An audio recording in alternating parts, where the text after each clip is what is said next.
आयुष्यभर लक्षात राहणारं हे वर्ष.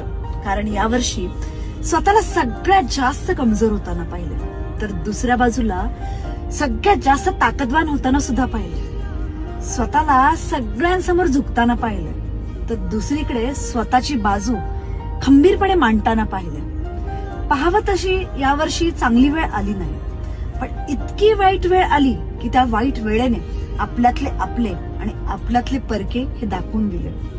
सरत्या वर्ष बऱ्याच गोष्टी शिकवून गेलं आणि सगळ्यात महत्वाचं या वर्षाने हे शिकवलं की कोणतीच गोष्ट शेवटपर्यंत सारखी राहत नाही.